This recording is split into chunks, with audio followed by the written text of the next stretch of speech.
জয় হিন্দ বন্ধুরা। আমরা আজকে গরুর স্বাভাবিক তাপমাত্রা কিভাবে দেখতে হয়, মানে জ্বর আছে কি নাই সেটা কি করে দেখতে হয় সেটা আমরা আজকে দেখব। তো দেখেন, আমরা পায়খানার রাস্তা দিয়ে থার্মোমিটার একটু ঢুকিয়ে নিলাম। এবার একটু টেরা করে ধরে থাকবো যাতে আমরা গোবরের টেম্পারেচার যাতে না পাই। মানে ওর পায়খানার রাস্তাতে যে দেয়াল আছে, মাংসপেশি আছে, ওই মাংসপেশির টেম্পারেচার যাতে আমাদের আসে। তো এখন আমরা থার্মোমিটার ঢুকিয়ে নিয়েছি। এবার 1 মিনিট মতন হোল্ড করব। আর গরুর শরীরের স্বাভাবিক তাপমাত্রা মোটামুটি ওই 101 ডিগ্রি ফারেনহাইট হয়। আর সেলসিয়াসে মাপলে ওই 38 ডিগ্রি সেলসিয়াস হয়। তো যখন গরুদের তাপমাত্রা আমরা মাপবো, তো তখন যাতে গরুটা রোদে থেকে এনে এনেই যাতে মাপলে হবে না, কিছুক্ষণ ওকে ছায়াতে বেঁধে রেখে তারপর মাপতে হবে, তাহলে ঠিকঠাক তাপমাত্রাটাও আমাদের পাওয়া যাবে।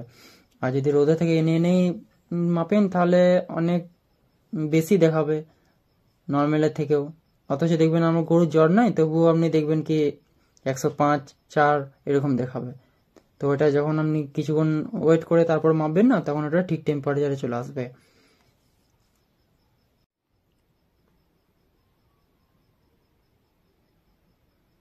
এর যেমন দেখেন 102 দেখাইছে, কিন্তু একটু রোদে ছিল বলেই 102 দেখাইছে, নাহলে 101, এখন শীতের দিনে 101টাকেই দেখাইতো। Thank you.